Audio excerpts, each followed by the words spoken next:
Good evening बेटा, good evening. Good evening सभी को।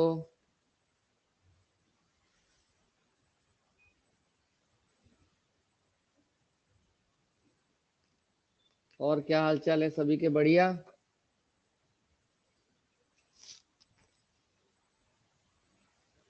चलो बढ़िया। देखिए, लास्ट क्लास में हम लोग बात कर रहे थे स्त्री युग्मकोद्भिद या भ्रूण कोश का विकास। ठीक है। और आज हम बात करेंगे भ्रूण कोश यानी एम्ब्रियो सेक जो है, भ्रूण कोश की संरचना। ठीक है।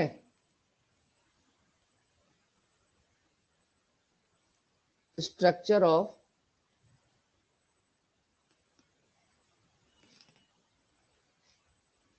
Embryo sac. ठीक है।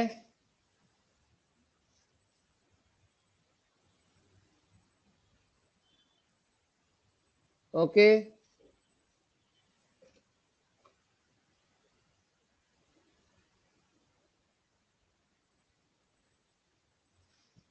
स्क्रीन दिख रही है आपको बढ़िया से? चलिए, अब अगर आपको याद हो तो जो भ्रूणकोश जो होता है, आपकी बुक में भी डायग्राम है वैसे तो।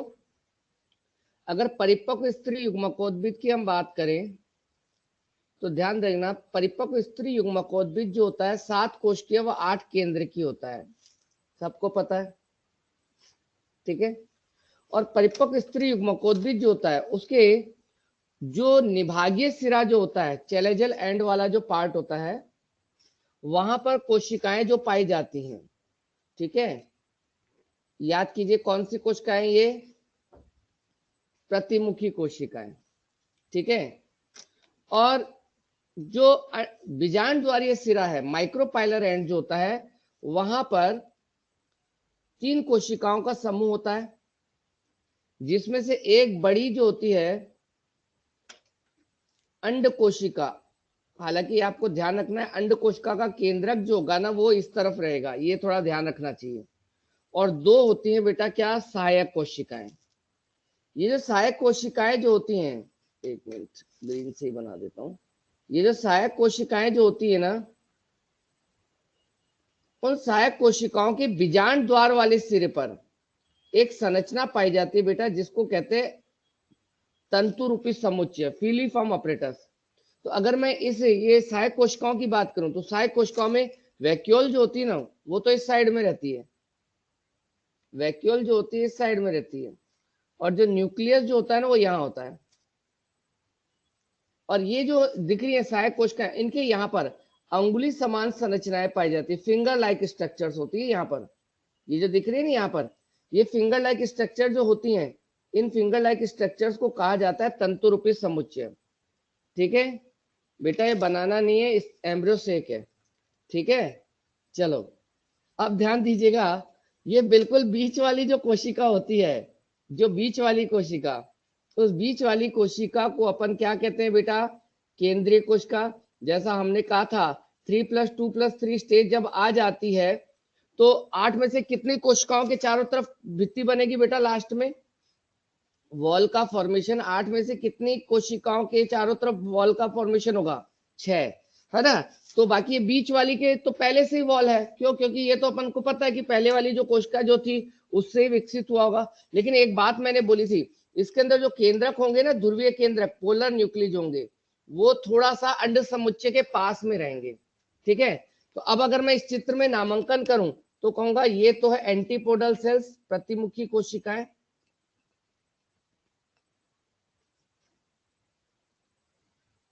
ठीक है।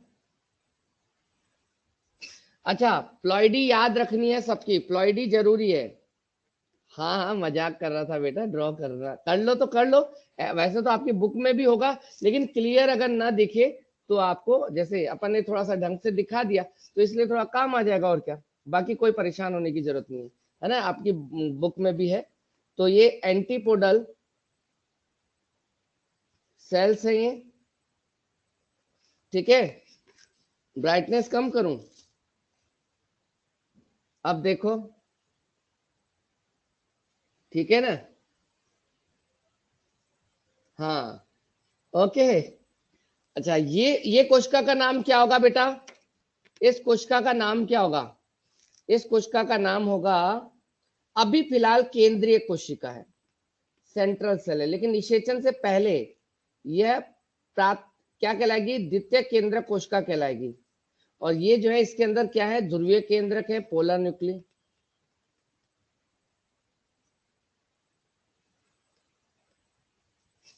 देखो, केंद्रीय कोशिका की प्लॉइडी क्या होगी? सेंट्रल सेल की प्लॉइडी क्या होगी? वो तो होगी n+n। प्रतिमुखी कोशिकाओं की प्लॉइडी n। ध्रुवीय केंद्रक दो हैं, है ना, दो ध्रुवीय केंद्रक है, इनकी प्लॉइडी भी n ही मानी जाएगी। अब ये बीच में यहाँ पर जो नीचे की तरफ अगर कहूं तो ये तीनों मिलाकर क्या कहलाएंगे? इन तीनों को अपन कहेंगे एग एपरेटस, अंड समुच्चय। ठीक है, एग एपरेटस।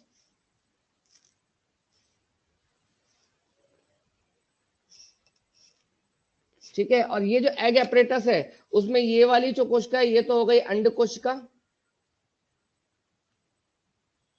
Egg cell. और ये जो कोशिका है, ये दो कोशिका है, ये सहायक कोशिकाएं बता दी थी अपन ने लास्ट क्लास में, डेवलपमेंट जब हुआ था।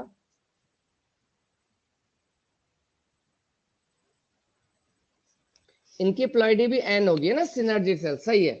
ठीक है, लेकिन जो सहायक कोशिका है उनके बीजांड द्वारी सिरे पर अंगुली जैसी संरचनाएं दिख रही हैं।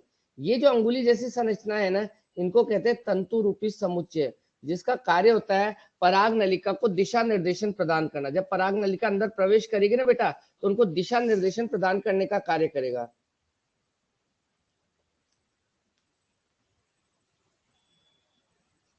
ठीक है, फीलिफॉर्म अपरेटस कह सकते हो आप इसको। ठीक है, तंतु रूपी समुच्चय। ठीक है, हो गया, यहाँ डायग्राम हो गया।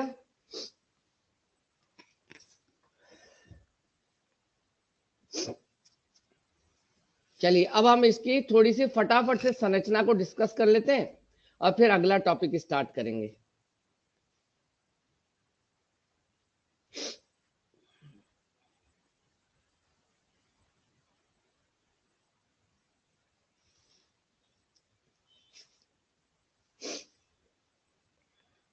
डन।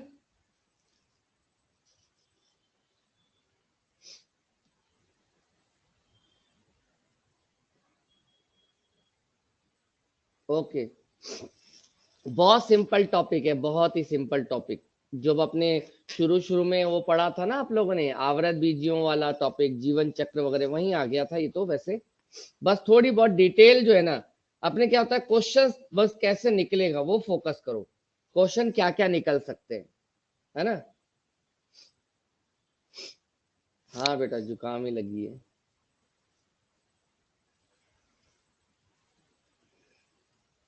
चलो बढ़िया बात है। चले बेटा, आदित्य हो गया।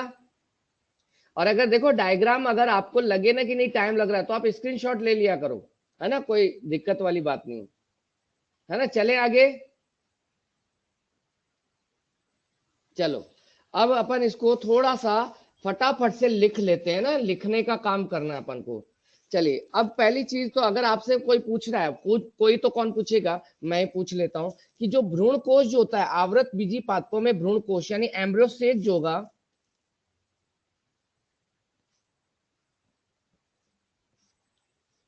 एक प्रारूपिक भ्रूण कोश की संरचना का अध्ययन करें, भ्रूण कोश बोल रहा हूं, तो 7 कोश की और 8 केंद्र की होता है, अपन को पता है। 7 सेल्ड एंड 8 न्यूक्लिएटेड होता है, एक प्रारूपिक स्त्री युग्मकोद्भिद, पहले भी अपन लिख चुके हैं। यहां से एक क्वेश्चन आ जाता है, एक क्वेश्चन यहां से उठकर आ जाता है, बहुत सिंपल आता है, परेशान ही नहीं होना है। अब इसके कितने पार्ट हैं बेटा? बताओ कितने पार्ट हैं? आप बोलोगे 3 भाग हैं। पहला पहला जो भाग है जिसको कहा जाता है भ्रूण कोश का, जो सबसे पहला जो भाग है, अपन कह रहे हैं प्रतिमुखी कोशिकाएं।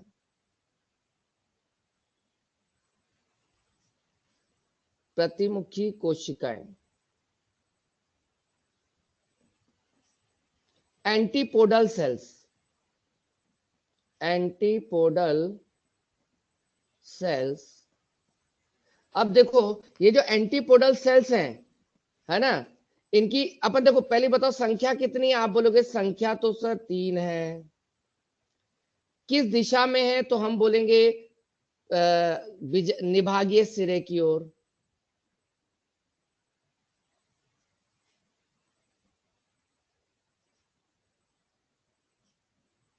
गुणिता क्या है, प्लॉइडी क्या है, एन है। बस कार्य जो है ना बेटा अभी अज्ञात है, अभी इसका कार्य पता नहीं है। ठीक है बेटा, सेकंड स्लाइड है बेटा पायल, एक डायग्राम बना चुका हूं मैं, अभी दिखा दूंगा। कार्य अभी तक ज्ञात नहीं है, कार्य क्या होगा बेटा, अज्ञात। दूसरा अगर मैं कहता हूं केंद्रीय कोशिका,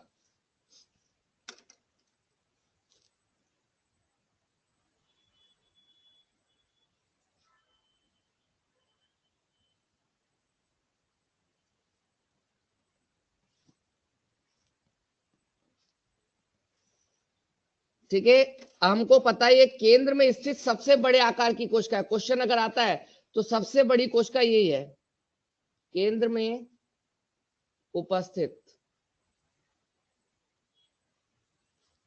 सबसे बड़ी कोशिका। ठीक है,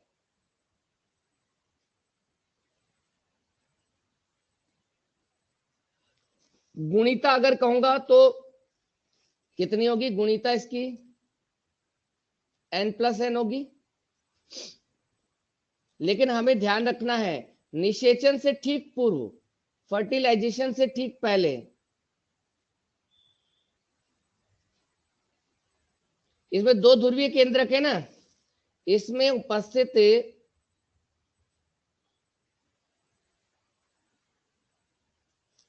दोनों पोलर न्यूक्ली ध्रुवीय केंद्रक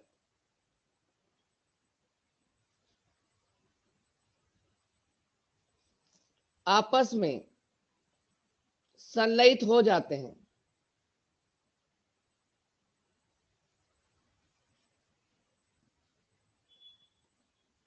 और तब हम इसे क्या कहते हैं बेटा, तब इसे द्वितीय केंद्रक यानी सेकेंडरी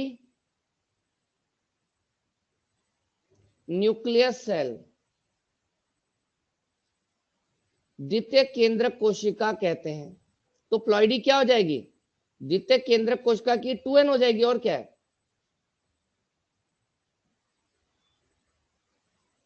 ठीक है ना, तो इसकी प्लॉइडी हो जाएगी 2n हो जाएगी। हो गई बात, समझ में आ गई। अच्छा एक खास बात, इसमें जो ध्रुवीय केंद्रक जो होते हैं, दो ध्रुवीय केंद्रक है ना, उनकी पोजीशन मैंने कहा था, आप एनसीईआरटी ढंग से पढ़िए, लिखा हुआ है और क्वेश्चन भी आता है। तो इसमें दो पोलर न्यूक्लियस, दो ध्रुवीय केंद्रक जो उपस्थित है, हर पोलर न्यूक्लियस n है, तो दो ध्रुवीय केंद्रक जो है ना वो ज्यादा निकट किसके होंगे बेटा, ज्यादा निकट किसके होंगे, अंड समुच्चय के या प्रतिमुखी कोशिकाओं के। वेरी गुड बेटा, अंड कोशिका बोलो चाहे अंड समुच्चय बोलो, है ना, उसके पास बोलेंगे, अंड समुच्चय के निकट। अब तुमसे पूछ रहा है कि भाई कि केंद्रीय कोशिका का कार्य क्या है, इसका कार्य क्या है, तो आप बोलोगे इसका जो कार्य जो होगा, भाई आपको पता है केंद्रीय कोशिका जो होती है जब निषेचन हो जाएगा ना, तो आपको पता है आवृत बीजों में दोहरा निषेचन होता है। दोहरे निषेचन में पहले वाले निषेचन को तो युग्मक संलयन कहते हैं, और दूसरे वाले को क्या कहते हैं, याद है क्या किसी को, जब निषेचन पढ़ेंगे तो और डिटेल में बता दूंगा। दूसरे वाले निषेचन को क्या कहते हैं, पहले वाले को तो युग्मक संलयन कहते हैं, दूसरे वाले निषेचन को क्या कहते हैं, त्रिसंलयन। याद है त्रिसंलयन, ट्रिपल फ्यूजन। तो इसका कार्य ट्रिपल फ्यूजन द्वारा, कार्य होगा त्रिसंलयन यानी ट्रिपल फ्यूजन द्वारा क्या बनाएगा, भ्रूण पोष का विकास करेगा। वेरी गुड, आगे पहले तो बनेगा PEN, फिर बनेगा, अभी तो वो डिटेल में आ जाएगा, भ्रूण पोष का निर्माण। अभी इतना ही लिखेंगे, भ्रूण पोष बोला है ना, प एंडोस्पर्म, एंडोस्पर्म बनाएगी ये केंद्रीय कोशिका।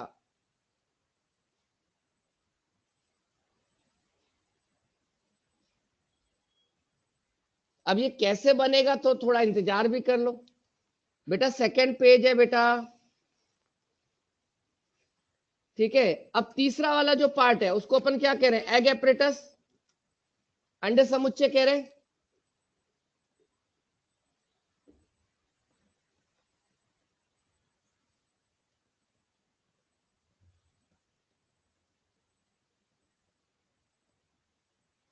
एग एपरेटस जो है इसमें हमको पता है तो 3 कोशिकाएं ना, जिसमें से अपन को पता है एक तो अंड कोशिका है,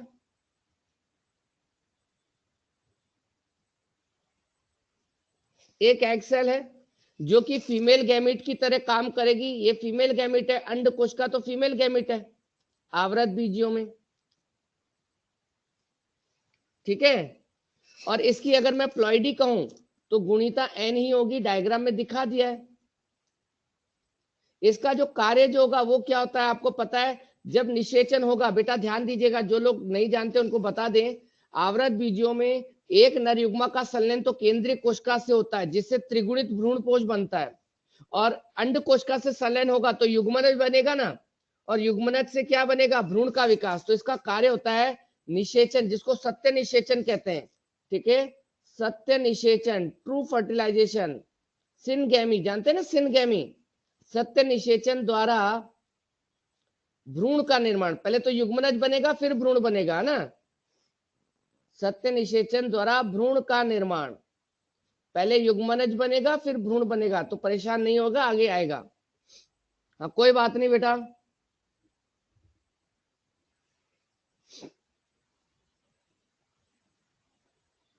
आवाज आ रही है ना सबको बेटा? हाँ आ रही है बेटा, आ रही है। प्रतिभा रिजॉइन करो एक बार तुम। अच्छा दूसरा, अगर मैं आपको कहूं सहायक कोशिकाएं कितनी होती हैं, सिनर्जिड सेल्स,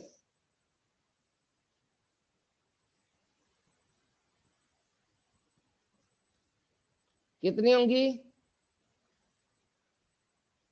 ये भी, ये 2 होती हैं, गुणिता इनकी भी कितनी होती है, एन होती है, प्लॉइडी इनकी भी एन होती है, लेकिन इनका कार्य क्या होता है ना। अच्छा पेज पेज बेटा ये दूसरा चल रहा है, कार्य अगर कहूंगा तो बेटा ध्यान दीजिएगा, अभी थोड़ी देर बाद में निषेचन जब पढ़ेंगे, थोड़ी तो मतलब अगली क्लास में, इधर देखिए एक मिनट, एक मिनट सब लोग सुनिएगा। देखो जब परागनाल आती है ना पौधे के अंदर, थोड़ा सा मैं आपको बता दूं कि जैसे ये मान लीजिए अपन ने कहा ये स्ट्रक्चर आपको याद होगी, ये क्या है, आप बोलोगे ये तो अंडप है, यहाँ बीजांड है, बीजांड के अंदर स्त्री युग्मकोद्भिद है। तो जब यहाँ पराग नलिका आएगी तो पराग नलिका ना जब बीजांड के बीजांड द्वार से अंदर प्रवेश करेगी ना बेटा, तो ये जो सहायक कोशिका है ना, ये नष्ट हो जाएंगी, ये सहायक कोशिका नष्ट हो जाएगी, क्योंकि पराग नलिका यहाँ से एंटर करती है, और पराग नलिका जब यहाँ से एंटर करेगी तो रास्ता बनेगा। तो अभी फिलहाल ध्यान रखना, ये जो अंड समुच्चय में ये वाली जो कोशिका है सहायक कोशिका, इसका काम है पराग नलिका को प्रवेश के लिए रास्ता देना। मतलब भ्रूण कोश के अंदर पराग नलिका का जो प्रवेश होता है वो कहां से होता है, अगर कोई पूछता है कि भ्रूण कोश में स्त्री युग्मकोद्भिद में पराग नलिका का प्रवेश किस स्थान से होता है, तो आप बोलेंगे सहायक कोशिका को भेदते हुए, किसको, सहायक कोशिका को भेदते हुए। और इसमें तंतु रूपी समुच्चय जो होता है पराग नलिका को दिशा प्रदान करता है। मेरी बात आदित्य समझ में आई क्या? सहायक कोशिका से होकर पराग नलिका अंदर आएगी, ठीक है, ओके। सहायक कोशिका से होकर पराग नलिका अंदर आएगी, और पराग नलिका को रास्ता दिखाने का काम, आकर्षण करने का काम ये तंतु रूपी समुच्चय होगा।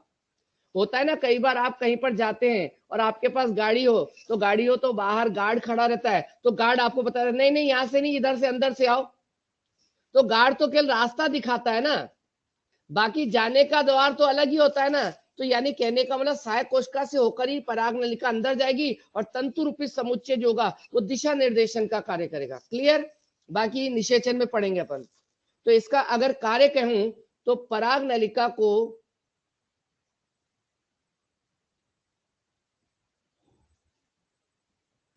प्रवेश हेतु मार्ग प्रदान करना, ये सहायक कोशिकाओं का कार्य है।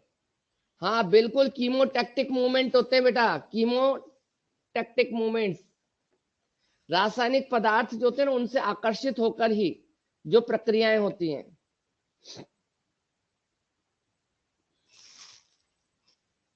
लेकिन बेटा पराग नलिका जो होती है ना, पराग नलिका, उसमें जो गति होती है ना वो रसायनानुवर्तन होता है ना बेटा। जब अपन पढ़ेंगे मैं बताऊंगा सब, चिंता नहीं करें, अभी आगे आएगा। रसायनानुवर्तन और रसायनानुचलन में फर्क होता है, ठीक है। चलिए यहां तक हो गया, डन। हाँ 1 मिनट रुक जाओ, एक लाइन झलक लिख दूं फिर बता रहा हूं। एक लाइन इस पेज में बाकी है, एक लाइन बाकी है।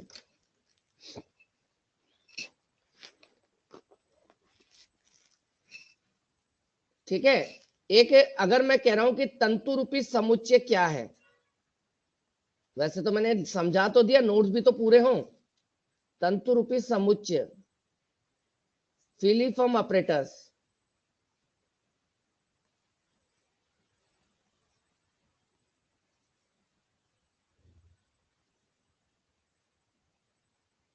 क्या बोलेंगे, ध्यान दीजिएगा। सहायक कोशिकाओं के, सहायक कोशिकाओं के कौन से सिरे, बीजांड द्वारीय सिरे या फिर निभागीय सिरे? बीजांड द्वारीय सिरे की ओर उपस्थित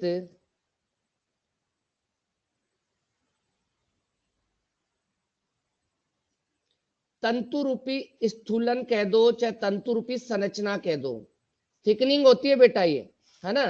तंतु रूपी स्थूलन, अंगुली समान स्थूलन भी कह सकते हैं, अंगुली समान, ठीक है, ओके।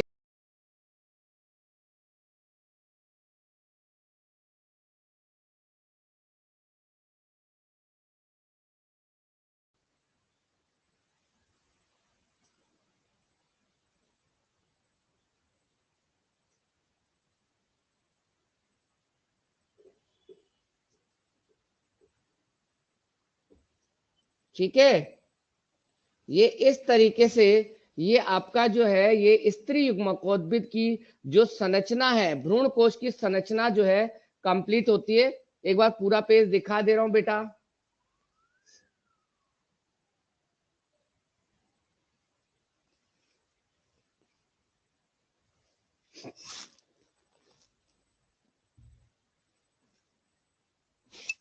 डन, ब्लर है, रुको 1 मिनट, अब ठीक है।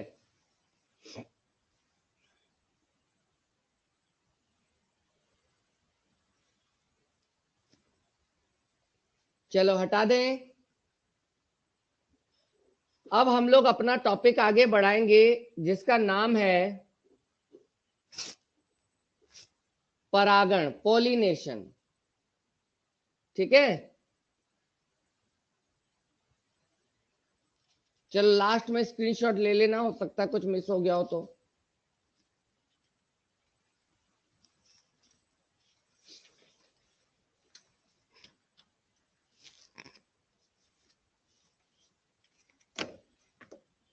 चलिए अब हम बात करते हैं परागण,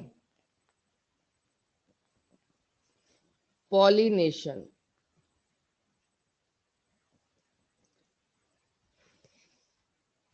आप सबने जब आवृत बीजी वाला जो कहते ना डाइवर्सिटी ऑफ प्लांट वाला यानी पादप जगत जब पढ़ा था, तो वहां पर पादप जगत में एक इंट्रो लिखा हुआ था, अगर ढंग से पढ़ा हो तो, पादप जगत में आवृत बीजियों में, और उसमें लिखा था कि आवृत बीजी पौधे है ना, वे पृथ्वी के विभिन्न क्षेत्रों में पाए जाते हैं। बेटा 2 पेज कंप्लीट हुए साक्षी, मेरी बात को ध्यान दीजिएगा। अगर याद हो किसी को कि आवृत बीजी पौधे जो होते हैं ना, उनका पृथ्वी पर बहुत ज्यादा फैलाव हुआ है, क्योंकि उनके अंदर एक खास बात पाई जाती है कि उनमें परागण की प्रक्रिया अलग अलग माध्यमों से होती है, याद हो तो।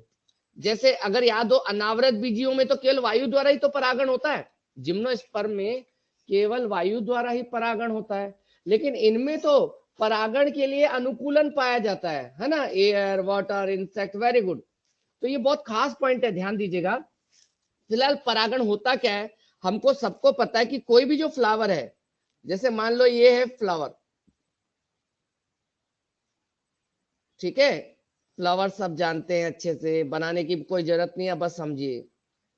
अब हमको पता है कि ये जो पुष्प जो है उसमें पुंकेसर में जो परागकोश है उसके अंदर क्या बनेंगे, परागकण। पहले तो बनेंगे लघु बीजाणु, लघु बीजाणु परिपक्व होंगे, 2 कोश की अवस्था आएगी, 2 कोश की अवस्था, या फिर कुछ में 3 कोश की अवस्था में ये बाहर निकलेंगे और हो जाएगा परागण। तो परागण का मतलब क्या है, परागण का मतलब है पराग कोश से पराग कणों का निकलकर कहां पहुंचना बेटा, वर्तिकाग्र पर, है ना। सही बोल रहा हूं कि नहीं, कि परागण का मतलब क्या हुआ, पराग कोश से पराग कणों का निकलकर वर्तिका पर पहुंचना। लेकिन एक चीज सोचो, कोई जरूरी है कि परागण एक ही फूल में हो, नहीं ना। हो सकता है कि 2 अलग अलग पौधे हों और एक पौधे के फूल के परागकण दूसरे पौधे पर चले जाएं, और हो सकता है पौधा एक हो लेकिन फूल अलग अलग हो सकता है, नहीं हो सकता है। देखो 3 कंडीशन मैं बोलूंगा, ढंग से सुनना। या तो ऐसा हो कि किसी पौधे के एक ही फूल के परागकण उसी की वर्तिका पर पहुंचे, नंबर 1। दूसरा हो सकता है पौधा एक ही हो, भाई प्लांट एक ही हो, और उस प्लांट पर मान लो एक फूल यहां पर है, दूसरा फूल यहां पर है, और एक पौधे के एक फ्लावर से दूसरे फ्लावर पर परागण हो सकता है, नहीं हो सकता है। या फिर ऐसा हो कि 2 अलग अलग पौधे हों, 2 अलग अलग पौधे हों, और यहां पर एक फूल है, दूसरा यहां पर एक फूल है, और एक का दूसरे पौधे पर जाए। तो बेटा इस तीनों चीजों को बेस मानना है, लेकिन पहले परागण कहेंगे किसे, तो परागण का मतलब सीधा सा है, पुष्प के परागकोश से पराग कणों का वर्तिका पर पहुंचना। पुष्प के परागकोश यानी एंथर से पराग कणों का वर्तिकाग्र वर्तिकाग्र तक पहुंचना, ठीक है।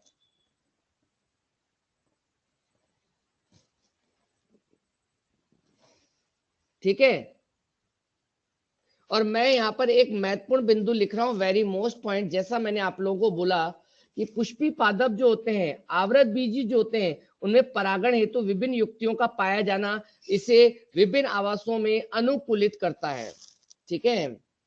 आवृत बीजियों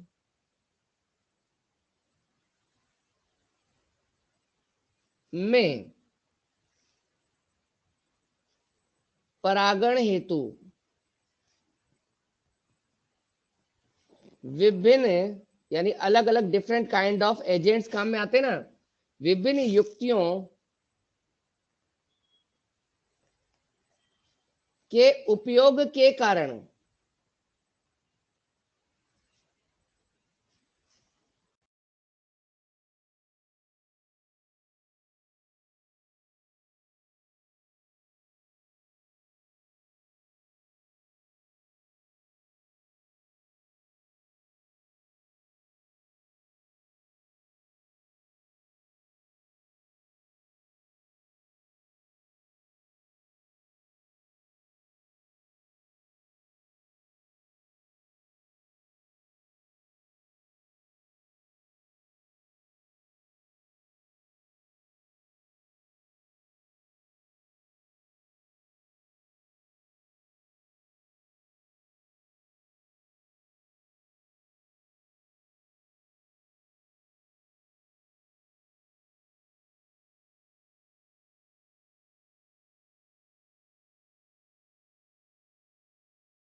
आ गई क्या, अरे आ गई बेटा, क्या क्यों परेशान हो रहे हो।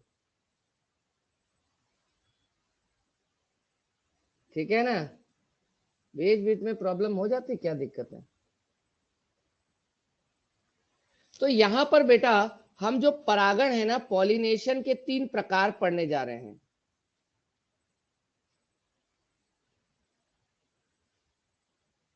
पहला है जिसको कहते हैं स्वयुग्मन। क्या कहते हैं? स्वयुग्मन।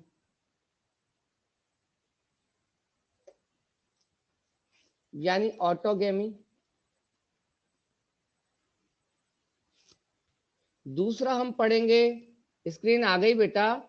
अब तो आ गई है स्क्रीन, आ गई ना बेटा स्क्रीन? और लोग बताइए, नहीं आई? आ गई बेटा, आ गई, आ गई है बेटा। आप उधर से रिज्वाइन कीजिए, बिल्कुल आ गई है। हाँ हाँ, आ गई आ गई, चलो ठीक है। दूसरा जो है, नहीं ये बेटा रफली समझाया है, ये बनाने के लिए मतलब नहीं, ये तो केवल समझाया है ना। सेकंड जो है उसको अपन कहेंगे सजात पुष्पी परागण, गेटेनोगेमी।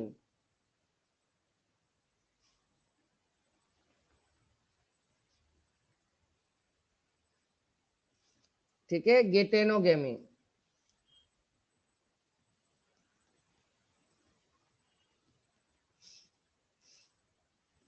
और तीसरा जो है जिसको अपन कहते हैं बेटा पर परागण।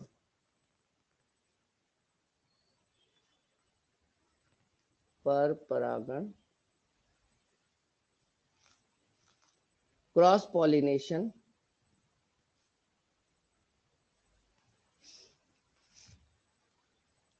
इस क्रॉस पॉलिनेशन को जीनोगेमी भी कहते हैं। क्या भी कहते हैं? जीनोगेमी। एलोगेमी भी कह सकते हो आप। ठीक है, चलिए अब अगर मैं सबकी पहले परिभाषा लिखा देता हूं, है ना। अगर मैं कहूंगा पहला पहला जो आपका नाम है जिसको कहते हैं स्वयुग्मन, स्वयुग्मन अगर मैं कहूं, ऑटोगेमी डेफिनेशन आपको अभी अभी बताई मैंने कि मान लीजिए पौधा एक है और उस पर फूल भी एक है, और एक ही फूल के, जैसे यहां देखिए, एक ही पौधे के अंदर एक पुष्प है और उस पुष्प के परागकों से परागकण उसी की वर्तिका पर जाए, तो बस सीधी वन फ्लावर, बस। वेरी गुड बेटा उपासना। यानी कहने का मतलब है कि पुष्प एक ही होना चाहिए ना, सीधी सी बात है। किसी पुष्प के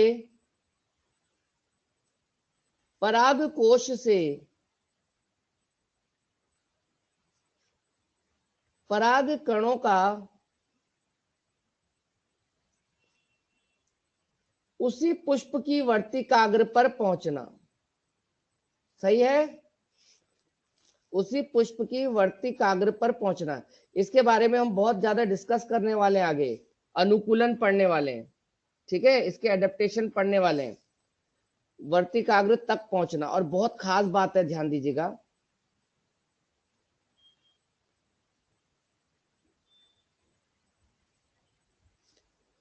बेटा एक बात हमेशा ध्यान रखना, ये है तो स्वपरागण ही ना भाई। देखो स्वयुग्मन और सजात पुष्पी दोनों स्वपरागण ही होते हैं, और स्वपरागण ही होते हैं ये, क्योंकि फूल एक है, पौधा भी एक होगा। मैं कह रहा हूं फूल एक तो पौधा भी एक होगा। और आपको पता है मेंडल के नियमों के अनुसार अगर हम किसी पौधे में बार बार स्वपरागण कराते जाए तो वह जीनों के लिए शुद्ध हो जाता है, जिसको कहते हैं होमोजाइगसिटी। यानी आप अगर किसी फूल में उसी के परागकण उसी की वर्तिका पर डालते जाए डालते जाए डालते जाए डालते जाए डालते, भाई पौधा तो एक ही है ना बेटा, तो वो क्या करेगा, किसी लक्षण के लिए शुद्ध होता जाएगा, समयुग्मजता में वृद्धि होती है। पढ़ते हैं ना समयुग्मजी विषम युग्मजी। अगर मान लो कोई पौधा है किसी लक्षण के लिए दो समान जीन रखता है तो समयुग्मजी, अगर वो असमान तो विषम। वो अपन पढ़ेंगे बेटा, मतलब जेनेटिक्स में आएगा, है ना। तो फिलहाल यहाँ पर ध्यान दीजिएगा, वेरी मोस्ट लाइन, हालांकि ध्यान रखने वाली बात है तो स्वपरागण ही ना। स्वयुग्मन और सजात पुष्पी दोनों स्वपरागण में आते हैं। किसमें आते हैं? स्वपरागण में आते हैं। पौधा एक ही होता है वो बेटा, इंटरब्रीडिंग डिप्रेशन अलग चीज है, उसमें तो विषम युग्मता में कमी आती है ना। मैं केवल इतना कह रहा हूं, ध्यान रखना, स्वयुग्मन के कारण समयुग्मजता में वृद्धि होती है।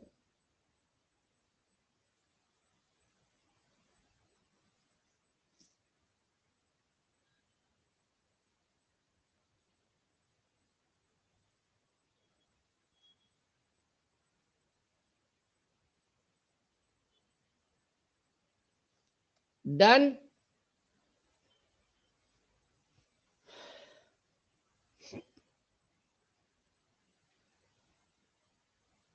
ओके, स्वयुग्मन के कारण बेटा इससे भी होगा, गेटेनोगेमी से भी होगा, लेकिन वो अभी मैं लिखा दूंगा।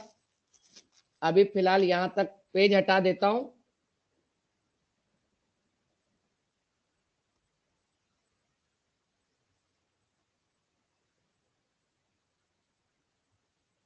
चलिए अब एक और बता रहा हूं, अभी इसके अनुकूलन पढ़ेंगे बेटा, स्वयुग्मन के अनुकूलन। लेकिन एक बात बताओ, अगर पौधा एक ही है लेकिन अगर फूल अलग अलग है, तो इसका मतलब यह है कि पौधा तो एक ही है, समयुग्मता तो इसमें भी होगी, इसमें भी होमोजाइगोसिटी में ग्रोथ होगी।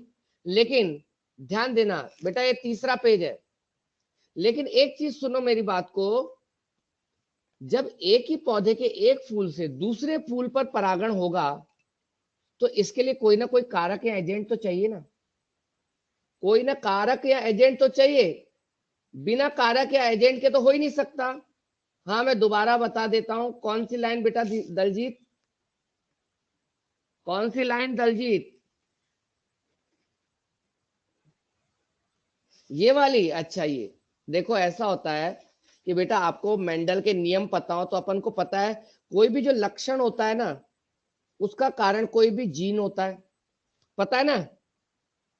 और जो जीन जो होते हैं वो जोड़े में पाए जाते हैं, या तो होगा कैपिटल टी या होगा कैपिटल टी स्मॉल टी।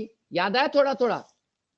तो अगर मान लो किसी लक्षण के दोनों अलील एक जैसे हैं, तो ये होमोजाइगस होगा, समयुग्मजी होगा। और अगर मान लो किसी लक्षण के दोनों कारक अलग अलग है, तो ये विषम युग्मजी होगा। याद आया? अब अगर मान लो आप कोई पौधा ले रहे हो और आप उसी पौधे के परागण उसी पौधे की वर्तिका पर लेके जाओगे, तो बाहर से तो कोई जीन आया नहीं ना। तो इसका मतलब बार बार स्व परागण करने से वो पौधा किसी न किसी लक्षण के लिए शुद्ध होता जाएगा, यानी शुद्ध होने का मतलब समयुग्मजी होता जाता है। दो अलग अलग पौधे होते हैं ना, तो विषम युग्मजी होता है। लेकिन दो एक ही पौधे के परागण अगर उसी वर्तिका में लेके जाएंगे, तो समयुग्मजता में वृद्धि होती है। आप देखना F2 क्रॉस मेंडल वाले में सर बताएंगे आपको।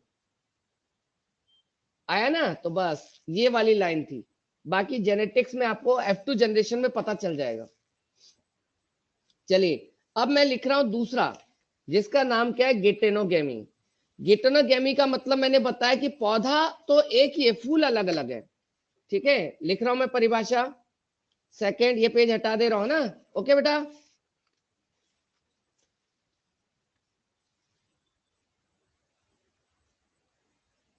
चलिए दूसरा है जिसको कहते हैं सजात पुष्पी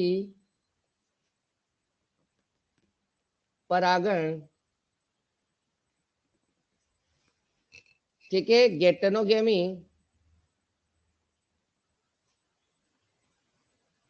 इसमें हमें बस इतना सा लिखना है कि जब, हाँ बिल्कुल वाजिद, जब किसी पुष्प के पराग कोश से पराग कण उसी पौधे की, पौधा सेम है ना बेटा, पौधा सेम है, उसी पौधे के किसी दूसरे पुष्प, बेटा मानस अभी स्वयुग्मन के टाइप आएंगे, अभी मैं केवल डेफिनेशन लिखा रहा हूं।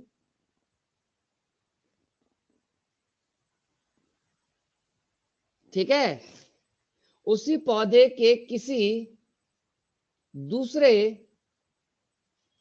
पुष्प की वर्तिकाग्र पर पहुंचना।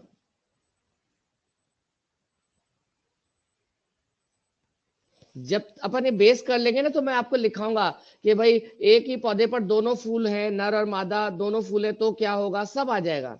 ठीक है, लेकिन अभी वेरी मोस्ट जो मैं कह रहा हूं, जिसको आप ध्यान रखिएगा, अगर मैं आपको यूं कहूं, सजात पुष्पी परागण जो है उसमें पौधा तो एक ही है, फूल ही तो अलग अलग है ना। तो ध्यान रखना है, सजात पुष्पी परागण जो होता है, बहुत मोस्ट लाइन है, आनुवंशिक रूप से तो स्वपरागण ही हुआ भाई, जेनेटिकली तो स्वपरागण ही हुआ, क्योंकि होमोजाइगोसिटी इसमें भी बढ़ेगी भाई, पौधा एक ही है। आनुवंशिक रूप से, जेनेटिकली स्वपरागण है, पौधा एक ही है ना। ठीक है, क्योंकि समयुग्मजता में वृद्धि होती है, जिससे समयुग्मजता में वृद्धि होती है, होमोजाइगोसिटी।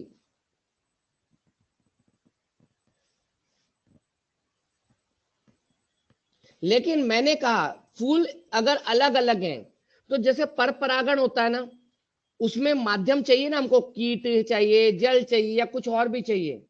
तो क्रियात्मक रूप से या पारिस्थितिकी रूप से, क्रियात्मक रूप से, फंक्शनली अगर कहूं मैं, अथवा पारिस्थितिकी इकोलॉजिकल अगर कहूं,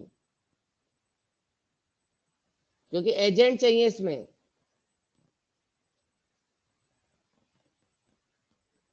एक पर परागण है। अब क्वेश्चन आ गया आपके, कि आपसे बोला गया कि भाई सजात पुष्पी जो है क्रियात्मक पर परागण क्यों है, तो कारण तो पता चलेगा ना। कारण ये है क्योंकि इसमें भी पर परागण की भांति एक एजेंट या कारक की आवश्यकता होती है ना। तो कारण है क्योंकि इसमें भी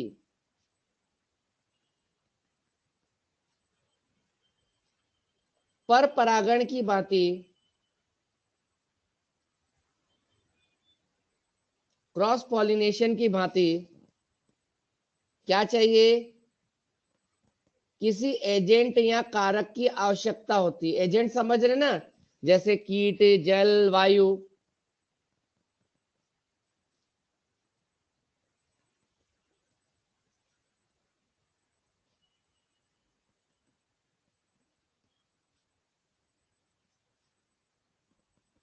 ओके, डन।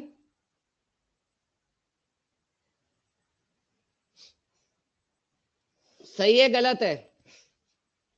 छोटे छोटे क्वेश्चन बनते हैं बेटा, एक एक लाइन को थोड़ा ध्यान से समझिए। हाँ बिल्कुल बन सकता है, इसमें से भी ए आर बन सकता है, ये भी, दोनों में से बन सकता है ए और आर।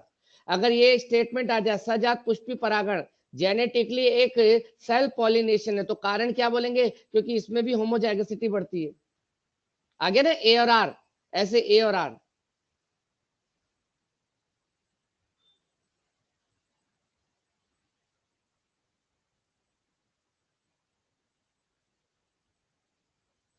ठीक है चले, राइट साइड से पूरा है बेटा, बिल्कुल बीच में है। आदित्य तुम्हारा पेज कटता है क्या, क्योंकि मैं बिल्कुल बीच में रखता हूँ, हो सकता है तुम्हारे दिक्कत हो। मैंने बिल्कुल बीच में रख रखा है बेटा, फिर भी बोलो तो कर दूंगा सही।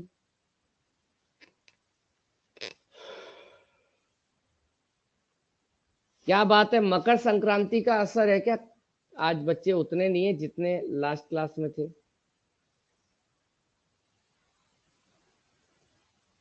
या ज्यादा पढ़ लिया होगा, है ना, बेचारे थक जाते हैं ना।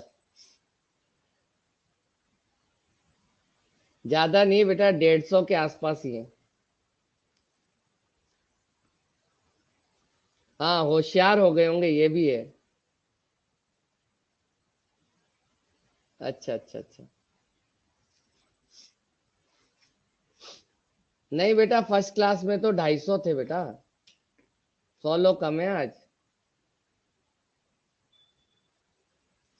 चलो ठीक है, कोई बात नहीं, अपन को तो पढ़ना है और पढ़ाना है ना।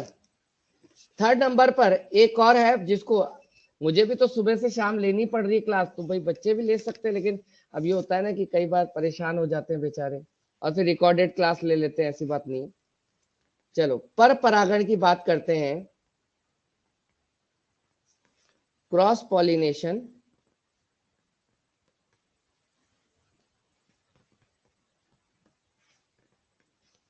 ध्यान देना, पर परागण की अगर बात करें, इसको जीनोगैमी भी कहते हैं। क्या भी कहते हैं बेटा? जीनोगैमी, है ना बेटा, ध्यान दीजिएगा, जीनोगैमी।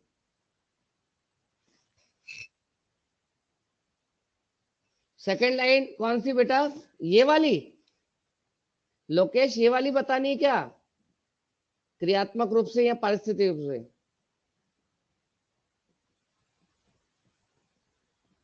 अरे बहुत सिंपल है, मैंने एक बात बोली, देखो एक मिनट बेटा, मान लो कि एक पौधा है, लोकेश ध्यान देना, एक पौधा है और उस पौधे पर एक फूल यहाँ लगा है, एक फूल यहाँ लगा है। पौधा तो एक ही है ना, लेकिन एक फूल से दूसरे फूल तक परागण जाएंगे कैसे? कैसे जाएंगे? कोई ना कोई माध्यम चाहिए ना, हो सकता है कीट या वायु, जो भी है। तो इसका मतलब ये हुआ, जैसे पर परागण के लिए एक पौधे से दूसरे पौधे तक जाने के लिए कोई माध्यम चाहिए होता है ना, वैसे एक ही पौधे के एक फूल से दूसरे फूल तक आने के लिए भी माध्यम चाहिए। तो मैंने लिखा है कि ये क्रियात्मक रूप से पर परागण है बेटा, 150 के करीब है ना? क्या कह रहा हूं? ये क्रियात्मक रूप से पर परागण क्यों बोल रहा हूं? क्योंकि इसमें भी पर परागण की तरह हमको कोई ना कोई कारक चाहिए, बिना कारक के तो जा नहीं सकते ना, इसीलिए बोला है लोकेश, इसको क्रियात्मक रूप से, पारिस्थितिक रूप से पर परागण माना जाता है। ठीक है? लेकिन अगर यही लाइन में ऐसे पूछूं, सब लोग जवाब देना, अगर ये क्वेश्चन आता है कि सजात पुष्पी परागण को जेनेटिकली एक सेल पॉलिनेशन क्यों मानते हैं, तो इसका आंसर क्या होगा?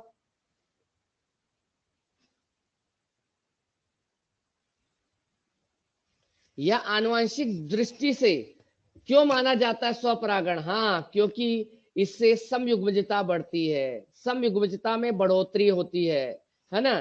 तो पौधा एक ही है इसलिए, लेकिन क्रियात्मक रूप से परपरागण क्यों मान रहे हैं? क्योंकि एजेंट चाहिए, है ना? ठीक है ना बेटा?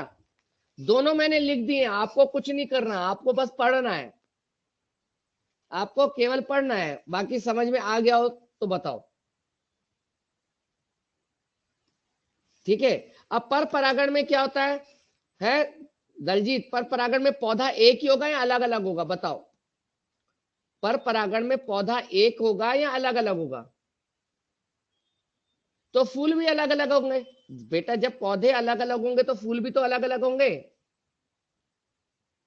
और जरूर, अब जब हम कह रहे हैं एक पौधे से दूसरे पौधे में जा रहा है, तो आनुवंशिक दृष्टि से तो अलग अलग होंगे ना, जेनेटिकली तो अलग अलग होंगे ना, इसलिए इसको जीनोगैमी भी कहते हैं, क्योंकि इसमें वेरिएशन आते हैं।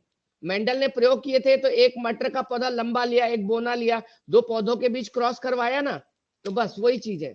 तो हम इसको कहेंगे, जब किसी पुष्प के, थोड़ा जल्दी से लिखिएगा, पुष्प के पराग कोश से परागकण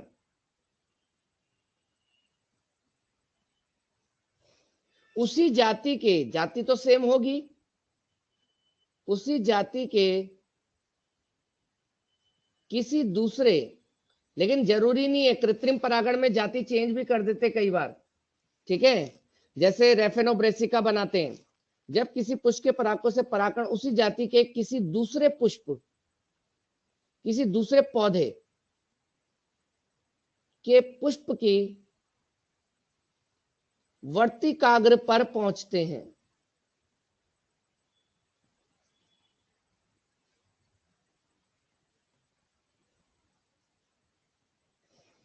तो इसको हम क्या कहेंगे बेटा? Cross pollination. और बहुत अच्छी बात जो है, हम जानते हैं क्रॉस पॉलिनेशन से, क्रॉस पॉलिनेशन से विषम युग्मजता में वृद्धि होती है, क्योंकि अलग अलग पौधे लिए गए हैं ना, इसीलिए विषम युग्मजता, युग्मजता, सॉरी वापस लिख रहा हूं, विषम युग्मजता में वृद्धि होती है,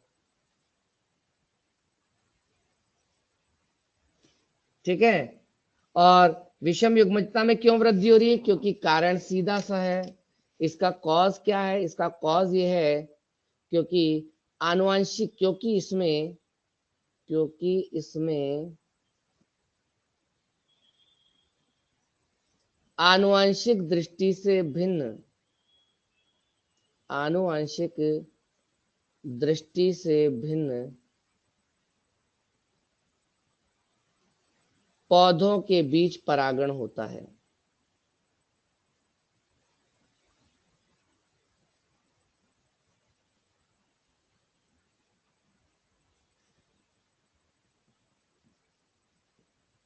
ठीक है, ओके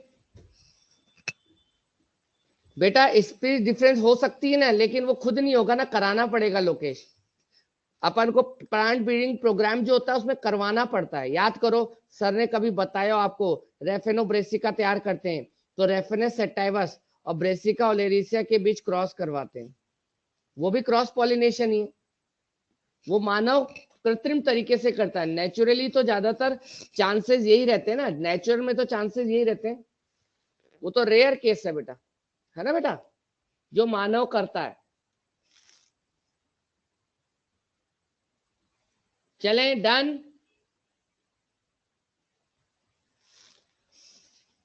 चलिए, अब हमें पता होना चाहिए, एनसीईआरटी पढ़ेंगे तो आपको लिखा मिलेगा कि स्वयुग्मन होता है ना, उसके लिए पौधों में क्या क्या अनुकूलन पाए जाते हैं, मतलब ऐसी कौन सी विशेषताएं हों जिससे पौधे में स्वयुग्मन को बढ़ावा मिले, ऑटोगेमी को बढ़ावा मिले। मैं आपसे पूछता हूँ, जवाब देते जाना, बहुत ईजी है।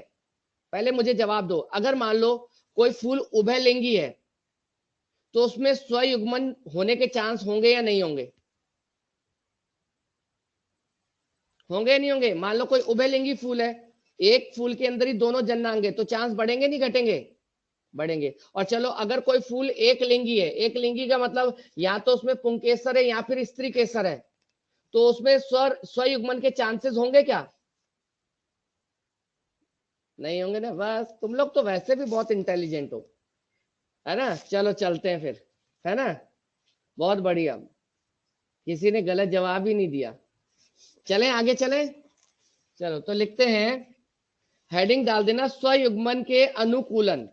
ठीक है, थोड़ा सा फास्ट लिखना बेटा। स्वयुग्मन यानी ऑटोगेमी हेतु अनुकूलन,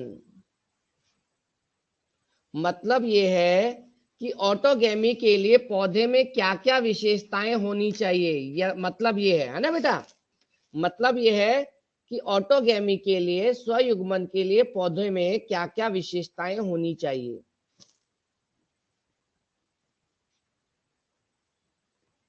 जो ऑटोगेमी को क्या करे, बढ़ाए, स्वयुग्मन को बढ़ाए, है ना। ठीक है ना बेटा।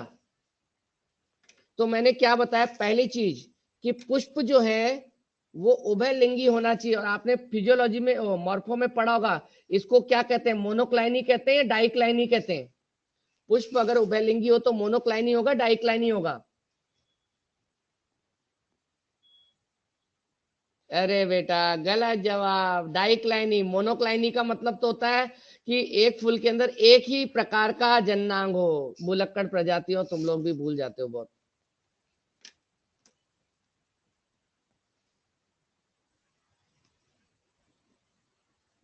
ठीक है, तो पहला है, तुम मोनोशियस और डायोशियस में चले गए, मुझे लग रहा है तुम लोग मोनोशियस और डायोशियस में चले गए बेटा, वो अलग टर्म है ना। वो तो पौधे के लिए लिया जाता है, पौधे के लिए लिया जाता है मोनोशियस और डायोशियस। मैं फूल की बात कर रहा था। ठीक है,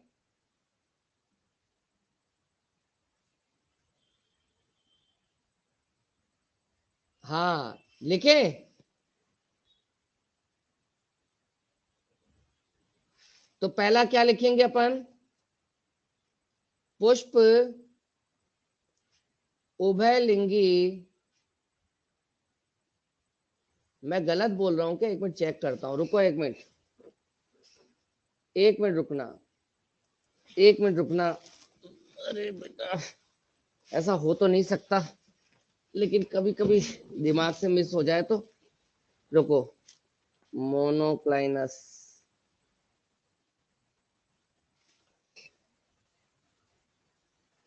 हाँ हाँ, मोनो नहीं, मोनोक्लाइनी है ना, मोनोक्लाइनी फ्लावर है। फ्लावर बोल रहा हूँ ना बेटा।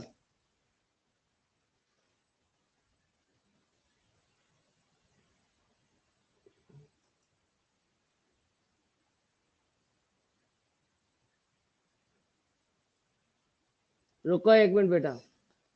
मोनोशियस पौधे के लिए होता है, जब मोनोक्लाइनी, एक मिनट, हाँ, मोनोक्लाइनी फिर भी हो सकता है गलती हो गई हो तो।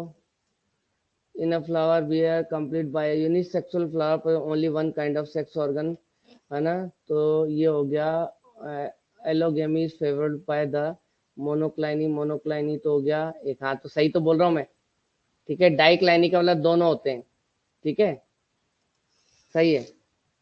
हाँ हाँ, वही तो बोल रहा हूँ मैंने, यही तो बोला।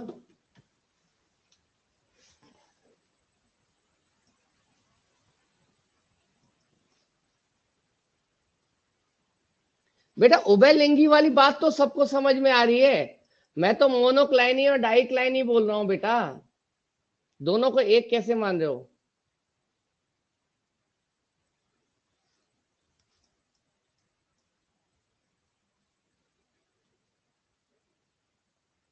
रुको, refer unisexual flower to type of monocliny and dicliny.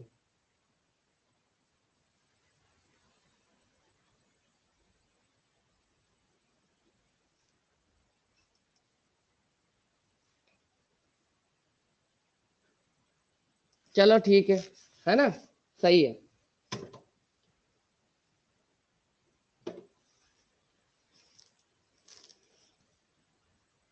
तो पुष्प क्या होनी चाहिए? हाँ सही है बेटा आदित्य, पुष्प उभयलिंगी होने चाहिए,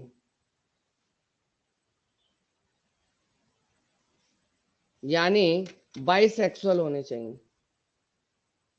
अच्छा, आप लोगों ने मॉर्फोलॉजी जब पढ़ी थी, तो मॉर्फोलॉजी के अंदर आपको याद हो तो जो सरसों होता है, सरसों, वो उभयलिंगी होता है, एक लिंगी होता है?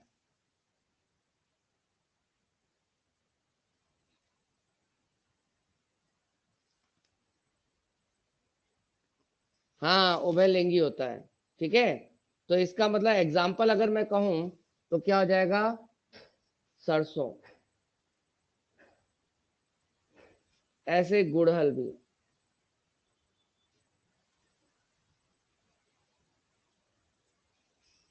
ठीक है, हाँ।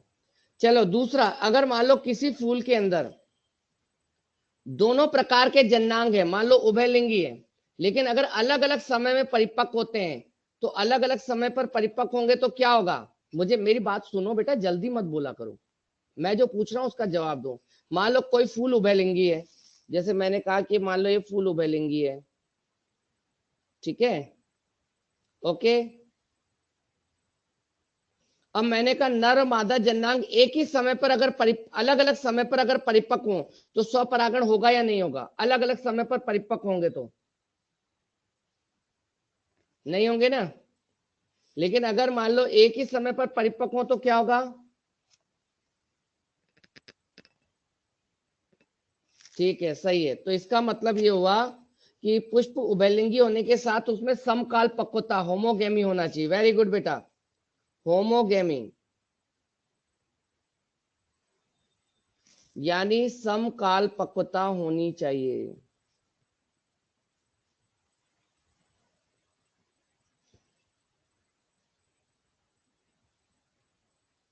एनसीईआरटी ने क्या लिखा है वो थोड़ा ध्यान रखना। एक बार बेटा मॉड्यूल में हो तो चेक करना, ये बाइसेक्सुअल के लिए मोनोक्लाइनी टर्म यूज में लिया है क्या? किसी के पास हो तो एक बार चेक करो। मोनोक्लाइनी टर्म यूज में लिखा है, मोनोक्लाइनस फ्लावर, ऐसे कुछ चेक करो ना एक बार। मेरे पास मॉड्यूल नहीं है।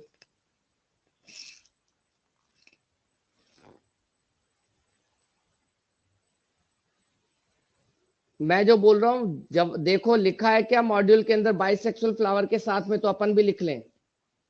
जो आप लोग बोले थे सही था ना, है ना? हाँ तो फिर लिख लो, तो फिर कंफ्यूजन हो जाएगा ना, इसलिए ठीक है। वो पहले जो बोला था ना, हाँ मोनोक्लाइनिस सही है फिर, है ना। मोनोक्लाइनस कंडीशन, मोनोक्लाइनस फ्लावर। अब ठीक है। और वो मोनोशियस टर्म है ना पौधे के लिए, हाँ मोनोशियस पौधे के लिए ना बेटा, जब पौधा आएगा तब बता दूंगा। तो यानी पहली बात तो ये हो गई। दूसरा ये होमोगेमी होनी चाहिए, समकाल पक्वता। एनसीईआरटी कह रही है कि किसी भी पुष्प में, मेरे बेटा ध्यान दीजिएगा, कोई भी पुष्प में जो परागकोश है ना, परागकोश, उससे परागकण जब निकलेंगे, कब निकलेंगे, जब वो परिपक्व हो जाएगा। तब तक वर्तिकाग्र भी परिपक्व हो जानी चाहिए। ऐसा नहीं है कि वर्तिकाग्र तो परिपक्व हुई नहीं और परागकण बाहर निकल गए। आई बात समझ में? तो दोनों में समकाल पक्वता होनी चाहिए। समकाल पक्वता का मतलब है पराग कोश से परागकण की विमुक्ति, पराग कोश से परागकण की विमुक्ति तथा वर्तिकाग्र की सुग्राहिता में समानता होनी चाहिए। ठीक है, ध्यान रखना, एनसीईआरटी ने ऐसे लिखा होगा, पराग कोश से पराग कणों की विमुक्ति। ठीक है, समझ में आ रहा है?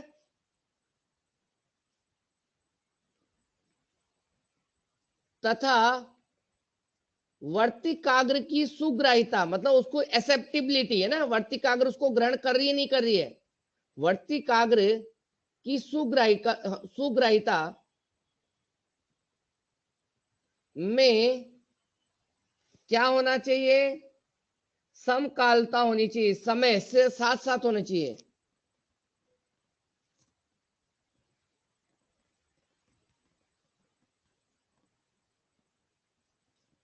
होनी चाहिए, सिंक्रोनाइजिंग होनी चाहिए, सेम समय पर, है ना।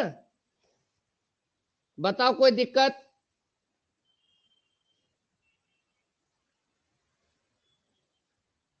कोई दिक्कत नहीं ना? अच्छा, तीसरा एक और है। जैसे मैं अगर कहूं, देखो इधर बेटा डायग्राम देखना, मान लो कोई फ्लावर है, इसमें ये मान लो मैंने कहा स्त्री केसर है, ये पुंकेसर है। अगर मान लो पुंकेसर स्त्री केसर दूर दूर हो, तो क्या इनमें स्वपरागण होगा? चांस चांस स्वपरागण का रहेगा नहीं रहेगा? दूर दूर हो तो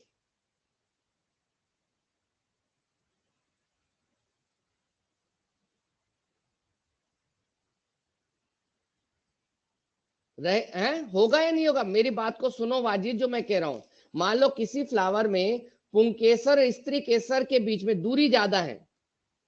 मैं कह रहा हूं दोनों उभयलिंगी है, फूल उभयलिंगी है, लेकिन क्या है कि उनके बीच में दूरियां ज्यादा है, पास पास नहीं है, तो स्वपरागण की संभावना बढ़ेगी घटेगी? मुझे इस बात का जवाब दो।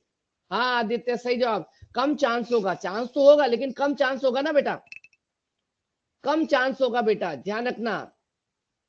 तो इसका मतलब ये हो गया कि ये जो है, यानी कहने का मतलब है समकाल पक्वता के साथ साथ एक काम और है, पुंकेसर और वर्तिकाग्र पास पास होने चाहिए। ठीक है, पुंकेसर तथा वर्तिकाग्र पास पास होने चाहिए, दूर दूर नहीं होने चाहिए। पुंकेसर तथा वर्तिकाग्र, बेटा अभी बता दूंगा दोबारा, है ना, वर्तिकाग्र पास पास अवस्थित होने चाहिए, क्योंकि अगर उनमें दूरियां बढ़ गई तो स्वपरागण कैसे होगा?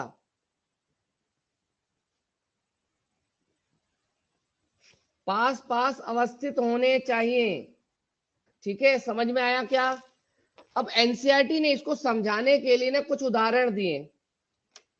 ठीक है, इस चीज को समझाने के लिए कुछ उदाहरण दिए कि कई बार क्या होता है, फूल होता है ना, फूल, जैसे मान लो मैं कोई कहूं कि ये कोई फूल है, अब फूल खिल ही नहीं रहा और अंदर ही पुंकेसर है और अंदर ही स्त्री केसर है। अगर फूल खिलता ही नहीं है, फूल कली अवस्था में ही रहता है, तो ऐसी स्थिति में क्या होगा, पुंकेसर और स्त्री केसर पास पास ही रहेंगे, भाई फूल खिल ही नहीं रहा है, बंद है। तो ऐसे में क्या होगा, स्वपरागण की संभावना बढ़ेगी। हाँ वायोला, भाई बिल्कुल सही जवाब बेटा। ठीक है, तो ज्यादा चांस है ना। तो इसमें अगर मैं कहूं, उदाहरण के लिए अगर मैं कहूं, तो एक टर्म लिखा हुआ है एनसीईआरटी ने, वेरी मोस्ट एंड नीट में बहुत बार आया चांस, इसको कहते हैं अनूनमिल्यता। अनूनमिल्यता यानी क्लिस्टोगेमी। क्या कहते हैं? क्लिस्टोगेमी। क्लिस्टोगेमी बहुत मोस्ट टॉपिक है बेटा। अनूनमिल्यता का मतलब होता है जब किसी पुष्प में या पौधे में पुष्प बंद रहते हैं, अर्थात खिलते नहीं है।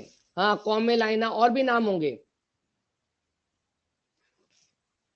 ठीक है, तो जब किसी, पेन बेटा दूसरा लेना, जब किसी पौधे में, ये कलर ये दिख रहा है बेटा, रेड कलर से जो लिख रहा हूं दिख रहा है क्या, या चेंज करूं पेन? जब किसी पौधे में पुष्प बंद रहते हैं,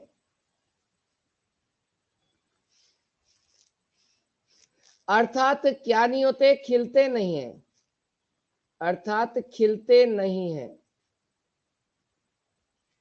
तो इसे क्या कहते हैं, अनुन्मिल्यता कहते हैं। और ऐसे पुष्प अनुन्मिल्य कहलाते हैं, ऐसे पुष्प अनुन्मिल्य यानी क्लिस्टोगेमस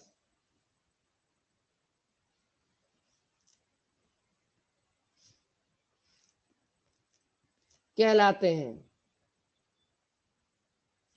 तो अगर मान लो कोई पुष्प अनुन्मिल्य है, तो मुझे एक बात का जवाब दो, उसमें स्वपरागण की पॉसिबिलिटी बढ़ेगी घटेगी, अगर फूल बंद है तो?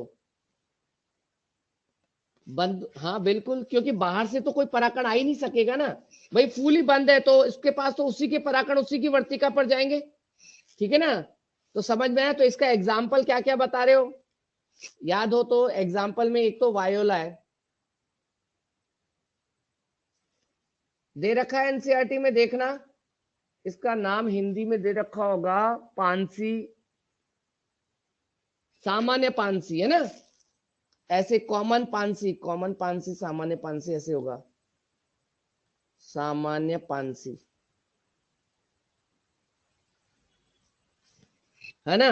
और भी दे रखे होंगे जैसे कॉमेलाइना, कनकोआ, कॉमेलाइना, इसको कनकोआ कहते हैं, कनकोआ। हाँ बेटा सही जवाब, ऑक्जेलिस भी दे रखा होगा, ऑक्जेलिस, वेरी गुड बेटा।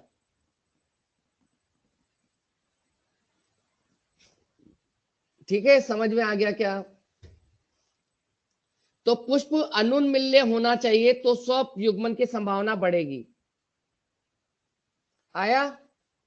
एक थोड़ा सा मैं आपको बताऊं, आपके मॉड्यूल में दे रखा है, हाँ खट्टी बूटी कहते हैं इसको, ऑक्जेलिस को, शाबाश बेटा, खट्टी बूटी यानी ऑक्जेलिस। अच्छा, एक ना आपके मॉड्यूल में दे रखा है, वो इतना खास नहीं है, जो गेहूं चावल होते हैं ना, उनके अंदर क्या है, कली अवस्था में ही परागण हो जाता है, उसको कहते हैं कलिका परागण, बड पॉलिनेशन। ये इतना मोस्ट नहीं है, कलिका परागण इतना मोस्ट नहीं है, कलिका परागण एनसीईआरटी में कलिका परागण नहीं है, बड पॉलिनेशन।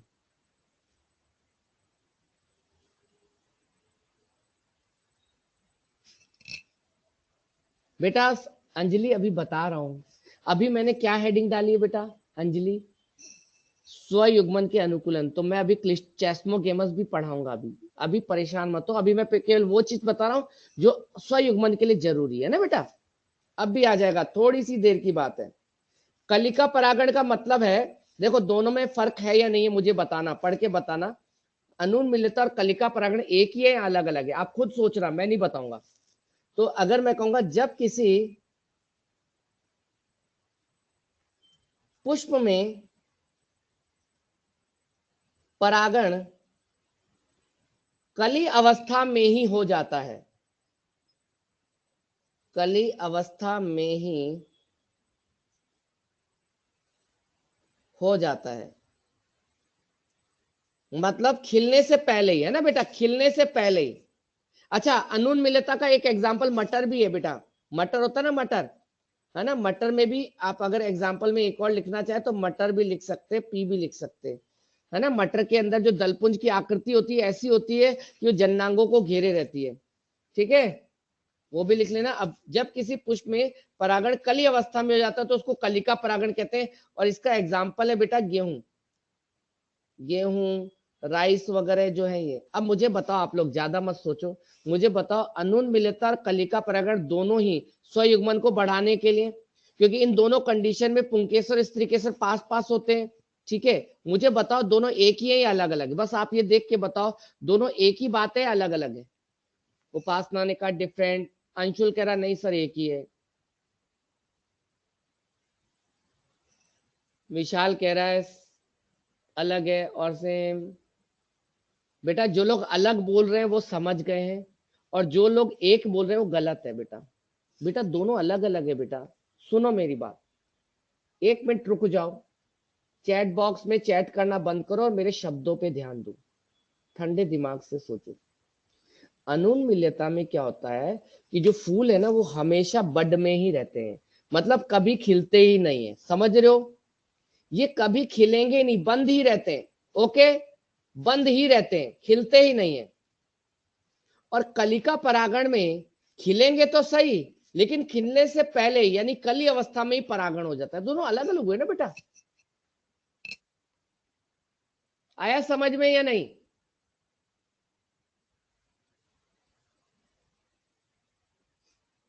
भूलोगे तो नहीं? बस ये, लेकिन बेटा मैं ये कहूंगा, ये भाई साहब है ना कलिका परागण, एनसीईआरटी में कलिका परागण नहीं लिखा है, तो आपको तो परेशान होना ही नहीं है कि कोई ऐसा पूछेगा। 1 मिनट रुकना बेटा, कोई कॉल आया है, 1 मिनट रुकना।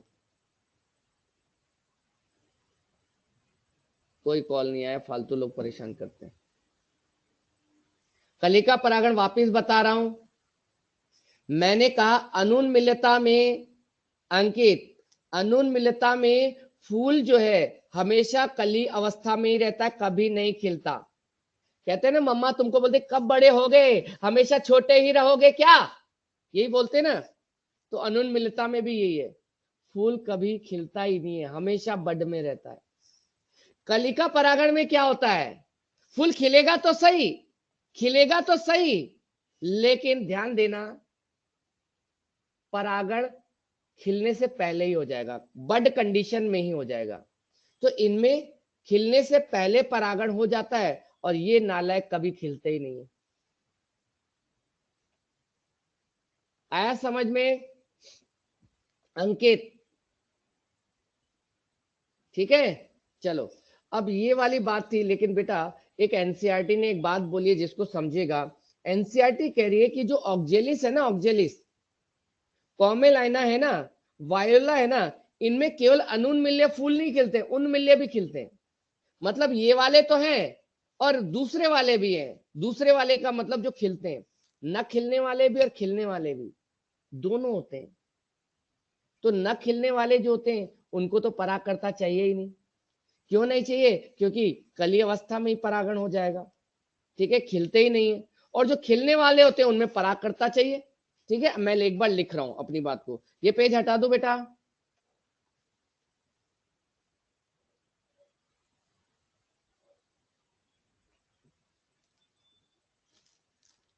चलो हटा दे रहा हूं ना बेटा।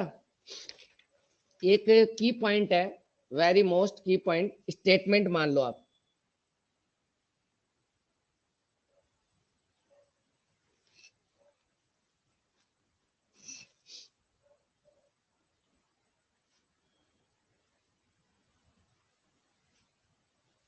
नहीं बेटा, बर्ड पॉलिनेशन में देखो, मॉड्यूल में बर्ड पॉलिनेशन में लिखा है क्या पी को? मेरे हिसाब से तो बंद ही होते हैं ये। अंदर जो जन्नांग होते हैं ना बेटा, इसके जन्नांग, धनंजय, इसके जन्नांग ऐसे होते हैं कि अंदर ही रह पाते हैं, बाहर तो शुद्ध रूप से स्वयुग्मजी होता है। ऐसा तो है ही नहीं कि बाद में खिलेगा, बंद ही रहते हैं लगभग।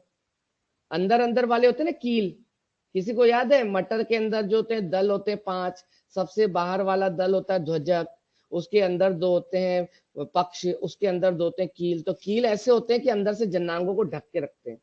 फिर भी आप मॉड्यूल में देखना एक बार, हो सकता है लिखा हो तो, लेकिन मेरे हिसाब से तो यही है। चलो आगे चले, की पॉइंट लिख रहा हूं। मैंने क्या क्या नाम बताया बेटा?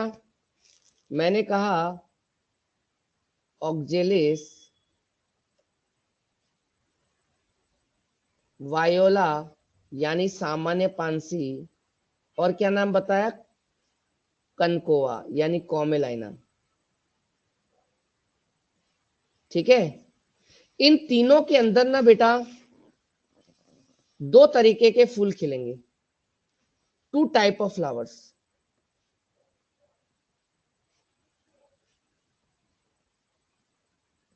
ठीक है, अब 2 प्रकार के फूल कौन कौन से हैं? इनमें एक तो वो होंगे जो कि खिलेंगे ही नहीं, अनूनमिल्य पुष्प। साथ साथ लिखते जाइए बेटा, क्लिस्टोगेमस फ्लावर। ठीक है, आई बात समझ में। और एक होते उन्मिल्य, उन्मिल्य पुष्प, यानी कौन से फ्लावर? चेस्मोगेमस, इसको इंग्लिश में कहते हैं चेस्मो।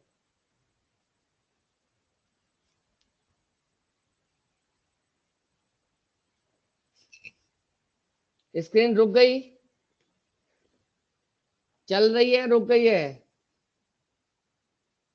क्लियर है ना? सही है, क्लियर है बेटा। अब उन्मिल्य का मतलब है वे पुष्प, पेन भी बंद हो गए, वे पुष्प जो कभी नहीं खिलते।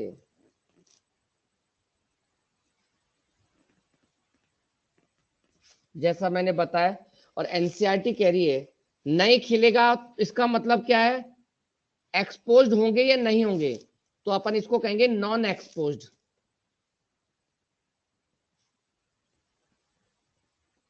यानी कहने का मतलब अनावृत, अनावृत नहीं, सॉरी आवृत हो जाएंगे ना, अनावृत नहीं होते, अनावृत नहीं होते, है ना? समझ में? अनावृत नहीं होते, क्योंकि ये ढके हुए नहीं होते, बंद नहीं होते, जैसे जो भी अपन कहें अनावृत नहीं होते मतलब बंद रहते हैं, सॉरी, है ना? अनावृत नहीं होते मतलब बंद रहते हैं। नॉन एक्सपोज्ड इसलिए मैंने लिखा है क्योंकि क्या है, हिंदी में आपको गड़बड़ लगेगी। ठीक है, यहाँ पर अनावृत में स्पेलिंग गलत है, यहाँ आएगा अनावर्त, अनावर्त नहीं होते, ये ठीक रहेगा। यानी कहने का मतलब है बंद होते हैं।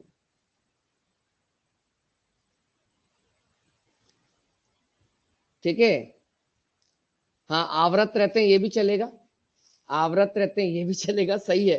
ज्यादा बेहतर तो अपन लिखेंगे आवृत रहते हैं, ये ठीक है यार, सही है, थैंक यू बेटा। आवृत शब्द लिखेंगे तो ज्यादा ठीक रहेगा,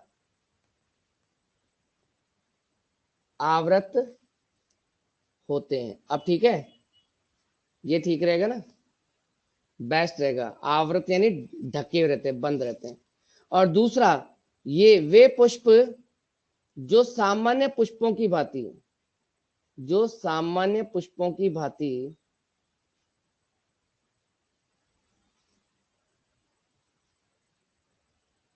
खिलते हैं। और खिलते हैं इसका मतलब क्या होता है? एक्सपोज्ड, है ना बेटा? इंग्लिश टर्म याद रखना इसमें थोड़ा सा, एक्सपोज्ड और इसमें ज्यादा अच्छा समझ में आएगा।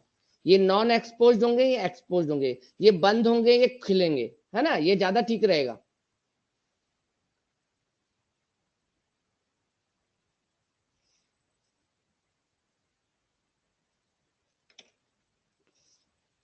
तो एनसीईआरटी कह रही है कि ऑक्जेलिस वायोला और कनकोआ जो है ना, उसमें ये वाले फूल भी मिलते हैं, ये वाले फूल भी मिलते हैं।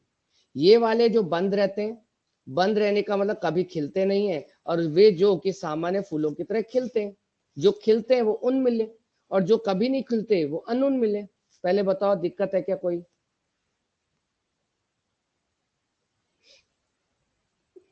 तो अब मुझे बताओ इनमें से कौन ऑटोगेमस होंगे, ये वाले या ये वाले? ऑटोगेमस कौन होंगे? किसके पराकण उसी की वर्तिका पर जाने के ज्यादा चांस है, इसके या इसके? वेरी गुड बेटा, एनसीईआरटी ये कह रही है कि ये जो क्लिस्टोगेमस फ्लावर होते हैं ना, ये हमेशा ऑटोगेमस होते हैं। क्यों? क्योंकि ये तो बंद रहते हैं, बाहर से तो कोई पराकण आएगा नहीं ना इनमें, बाहर से तो कोई पराकण आएगा ही नहीं इनमें, है ना? तो ध्यान रखना ये स्टेटमेंट वाले क्वेश्चन के लिए, अनुन्मिल्य पुष्प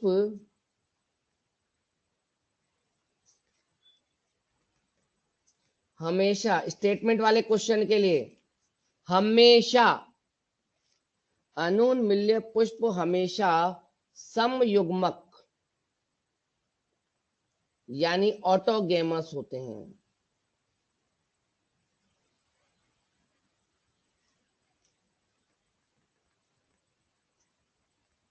क्योंकि बाहर से कोई परागकण आने की संभावना ही नहीं है ना बेटा। आई। अच्छा एक और बताओ, जो उन मिले होते हैं वो तो खिले रहते हैं, वो तो नॉर्मल फ्लावर की तरह खिलते हैं, लेकिन ये वाले में पर परागण हो सकता है ना, इसमें तो पर परागण होगा नहीं, इसमें तो स्वपरागण होगा। मान लो कि सपोज करो लोकेश, तुम पराग करता हो, तुम कोई कीट हो, अब तुम आए और तुमने परागण किया, तो तुम इसको परागित तो कर नहीं पाओगे, तुम तो इसको ही करोगे ना बेटा। तुम तो जो खिले हुए उन्हीं को ही तो परागित करोगे ना, है लोकेश, सही बोल रहा हूं क्या? और जब परागण कर दोगे तो निषेचन होकर बीज बन जाएगा, आई बात, बीज भी बन जाएगा। लेकिन मान लो तुम आज नहीं आए, पराग करता है ही नहीं, पौधे के पास पराग करता आ ही नहीं रहा है, तो अगर पौधे के पास पराग करता पॉलिनेटर नहीं आ रहा है, तो क्या पौधा बीज बनाएगा? मुझे जवाब दो, अगर पराग करता नहीं है इन पौधों के लिए, तो क्या पौधा बीज बना सकेगा? आप बोलोगे इससे तो नहीं बनाएगा, लेकिन इससे तो बनेगा, इसमें तो परागकर्ता की जरूरत ही नहीं है, ये तो बिना परागकर्ता के भी बीज बना सकते हैं। आई बात समझ में या नहीं आई? एनसीईआरटी की लाइन उठा के पढ़ो, आपको यही लाइन मिलेगी कि अनून मिल्य पुष्प की उपस्थिति के कारण ही ये जो पौधे हैं तीनों के तीनों, इन सब में बिना परागकर्ता के भी बीज बन सकते हैं, ये बीज उत्पन्न कर सकते हैं। बताओ मैंने जो बोला समझ में आया क्या? अगर ऑक्जेलिस में वायोला में केवल ये वाले फूल होते, तो इसका मतलब एक्सपोज होते तो पर परागण की संभावना ज्यादा रहती, स्वपरागण की संभावना तो कम ही रहती ना। लेकिन इनकी वजह से तो हमेशा स्वपरागण ही होगा, समयुग्मक होते। तो ये लाइन समझ में आई या नहीं आई, ये जरूर याद रखना बेटा स्टेटमेंट वाले क्वेश्चंस के लिए। तो ध्यान रखना, अनून मिल्य पुष्प यानी क्लिस्टोगेमस फ्लावर की वजह से ही, अनून मिल्य पुष्पों की उपस्थिति के कारण ही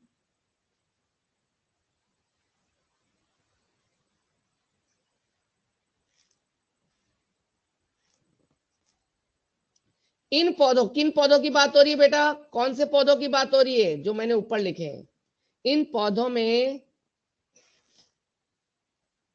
परागकर्ता की अनुपस्थिति में भी, अगर परागकर्ता नहीं भी होगा तो भी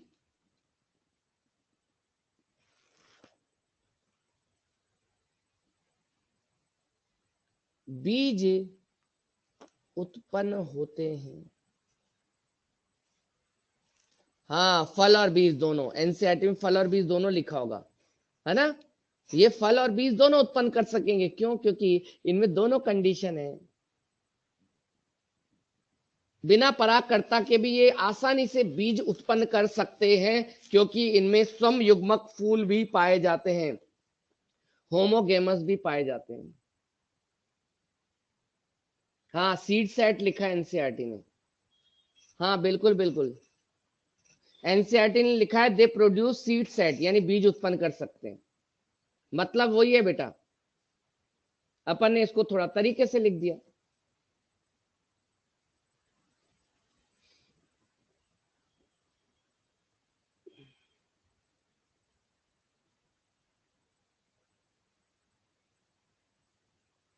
क्या बोला, एक बार वापस क्रिस्टोगेमस, क्या बोल रहे हो बेटा?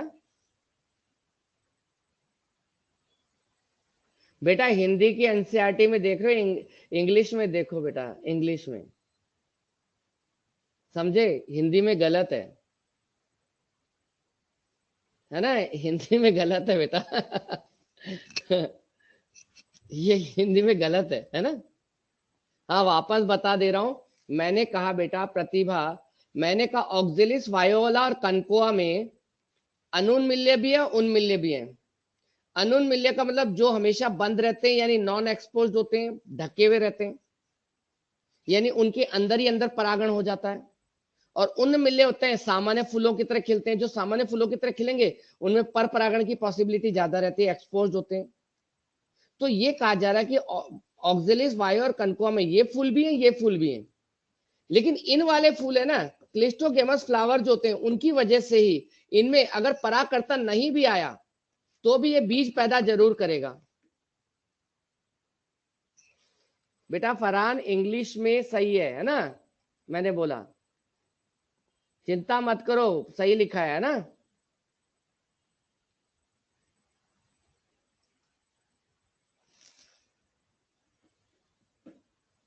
आ गया समझ में प्रतिभा?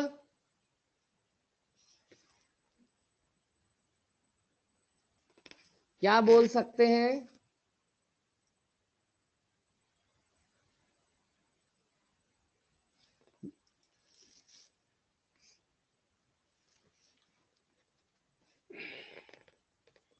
चलें आगे? हाँ ये बोल सकते हैं, कोई दिक्कत नहीं। लेकिन एनसीईआरटी में आपके हिंदी में गलत लिखा है, उसमें ये लिखा उन मिल्य पुष्पों की उपस्थिति के कारण ही इन पौधों के अंदर परागकर्ता के बिना में भी बीज पैदा, वो गलत है बेटा, इसके लिए लिखा है ना बेटा। हाँ लोकेश दोनों कर सकते हैं, सेल्फ भी होगा और क्रॉस भी होगा। हाँ बेटा पेज अभी कहाँ हुआ टाइम, अभी 4 मिनट है।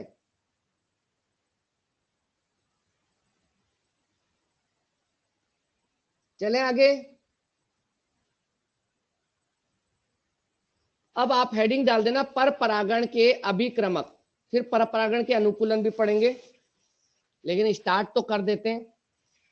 The agents of cross pollination, पर परागण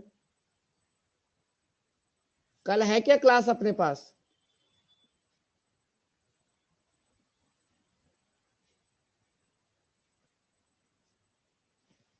अच्छा फिर ठीक है चलो। देखो पर परागण का मतलब क्या होता है?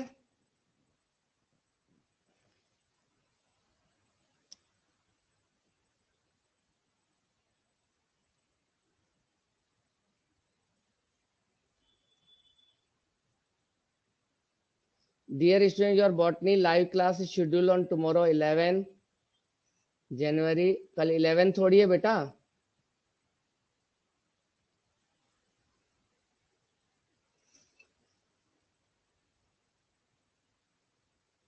पता नहीं है, मुझे नहीं पता।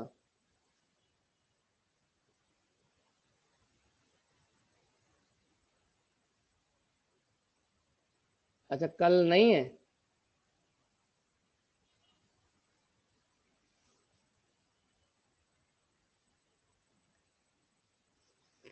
पता नहीं, अब देखना ठीक है। चलो अब बेटा 1 मिनट रुक जाओ, कल अपन ये टॉपिक पढ़ लेंगे पर परागण के अभिक्रमक, है ना, बस ठीक है। कल की क्लास कैसे ले वापस? कल नहीं ली थी क्या क्लास बेटा? कल थी तो सही क्लास। नहीं कल नहीं थी। कल कहाँ थी? आज है ना, कल तो कल नहीं थी, सॉरी कल तो थी नहीं क्लास। चलो बेटा पन्ने देखने हैं तो रुक जाओ, नहीं तो जाओ।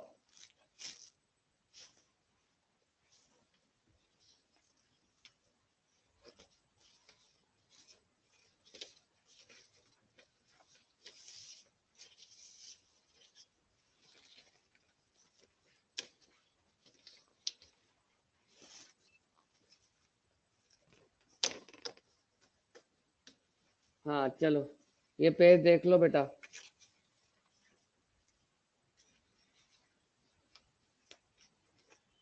नहीं कल तो नहीं थी मेरी क्लास, कल थी नहीं। चलो ले लो स्क्रीनशॉट, ले लो बेटा जल्दी। कल पॉलिनेशन खत्म करके फर्टिलाइजेशन। अच्छा एक बात बताओ, आप लोगों को मॉर्फो में बीज और फल की संरचना तो हो गई थी ना? कराई है क्या? फल और बीज की संरचना तो हो गई होगी शायद मॉर्फो में, है ना? ठीक है फिर बता देना मुझे।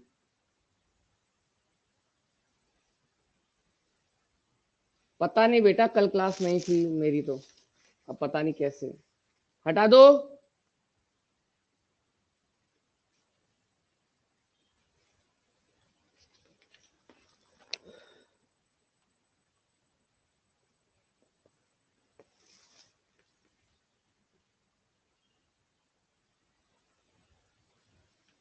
अच्छा थोड़ी बहुत है, देख लेंगे चलो, क्योंकि मेरी क्लासेस में तो मैंने बता दिया था, लेकिन ठीक है बता दूंगा दोबारा।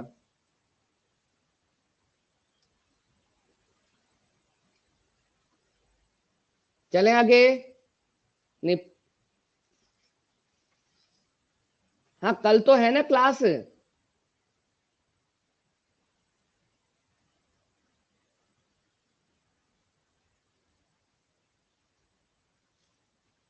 कल मैंने तो नहीं ली थी बेटा। चलो बाय बेटा, बाय।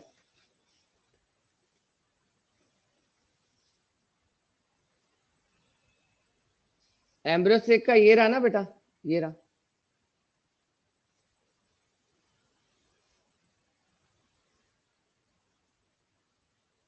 गुड नाइट बेटा, गुड नाइट। पता ही नहीं लगता 1.5 घंटे का, तो 2-3 घंटे होनी चाहिए क्लास।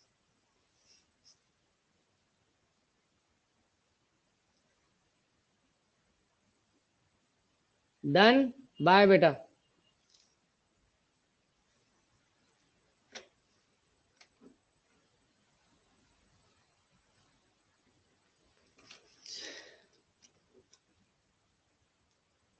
चलो देखते हैं फिर, कल मिलते हैं। कल परागण खत्म करके फिर निषेचन ज्यादा बड़ा नहीं है।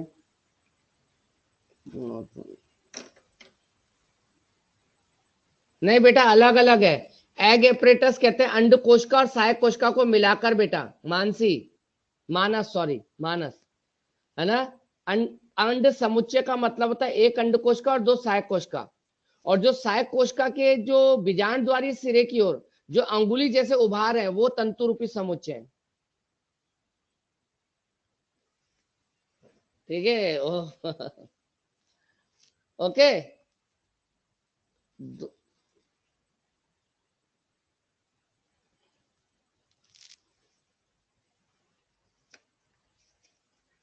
बाय।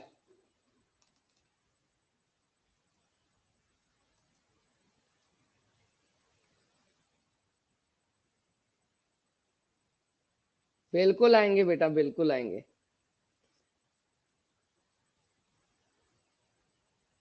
हाँ, ये मानस केवल सिनर्जिड सेल का है। शाबाश बेटा, शाबाश। ओनली सिनर्जिड सेल्स का है वो।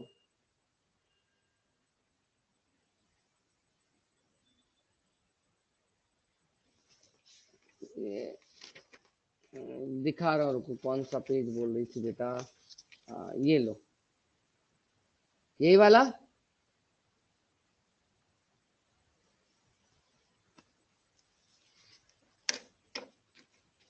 ओके बेटा। बाय।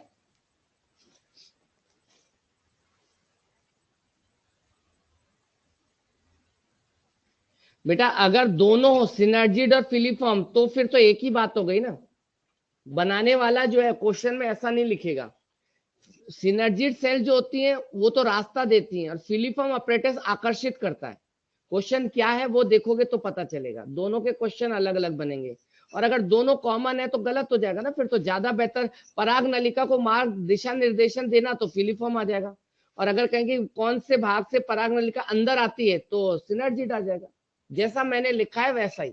दोनों देखो लाइनें पढ़ना एक बार, है ना। ठीक है मानस।